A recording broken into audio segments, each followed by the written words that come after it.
Okay, this video is part number 6 of Erasing Mcdougall, Dr. Mcdougall's legacy, and this time we're going to be talking about Wikipedia. The article about Dr. Mcdougall on Wikipedia is very negative. I just want to show you how some of these other doctors get portrayed on Wikipedia. First of all, doctors that are making money for the healthcare system.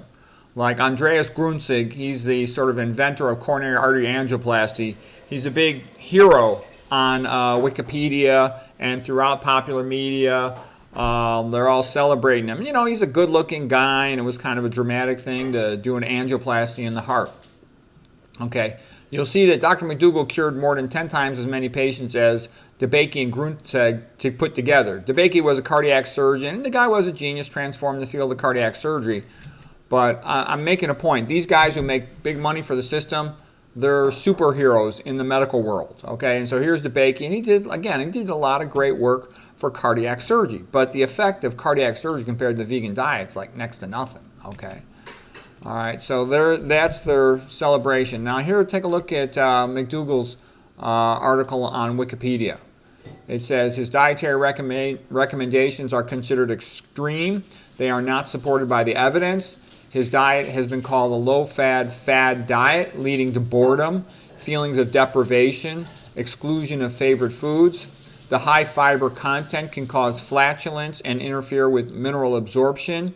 Potential problems include with iron, zinc, vitamin B12, vitamin D, calcium, omega-3, potential nutritional deficiencies from such a strict diet.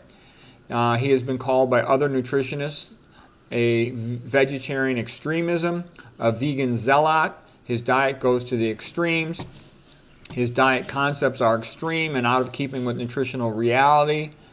Failure to consume dairy products could cause osteoporosis. His patients may not be consuming enough protein. This is all ridiculous. He's the best doctor who ever lived. There's nothing ambiguous about it if you study it. So anyways, I just share that with you. And I'll also tell you, you know, the high-fat phonies, they've all got Wikipedia articles and relatively nice Wikipedia articles. Don't get me wrong. At the end of their Wikipedia articles, they do get a little bit of criticism, but it's pretty mild compared to what Mcdougall gets. Because Mcdougall is the one that helps the patients the most. He told them, eat a starch-based diet and you set yourself free. That's the best thing you could do. Eat 90% of your calories from starch, 5% from fruits, 5% from veggies. Just do that. You don't even have to study anything else.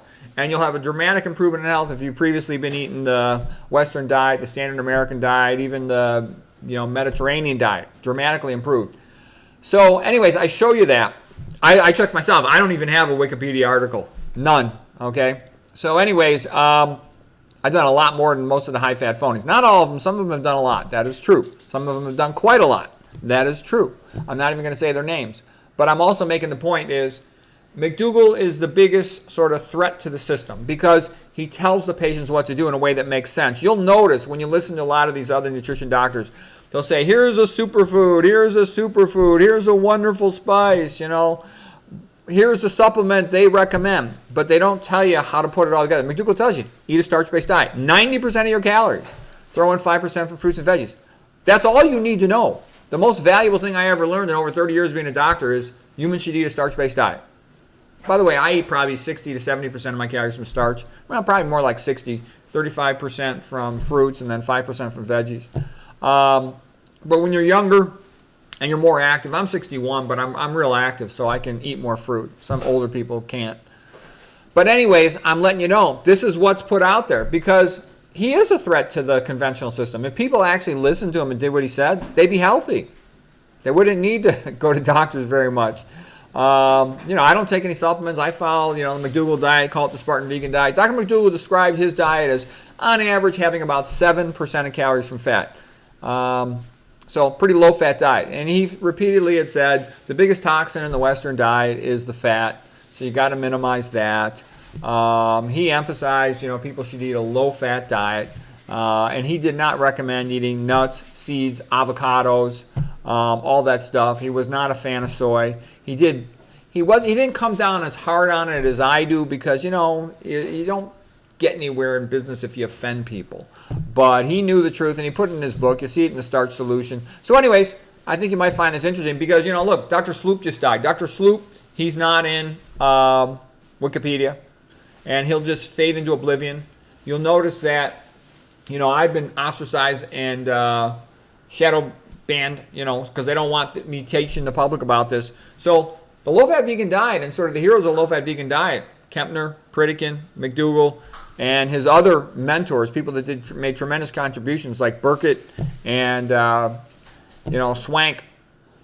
It's good to keep these names alive. Tell your friends about them. Make your own videos about them, because it's easy for this stuff to get lost. None of these guys are in the textbooks. I can tell you, not a single one of these guys are in any of the textbooks. Burkett's in there for lymphoma, not for misdiet. So this is the most valuable health information that exists in the world, and it's not in any of the textbooks.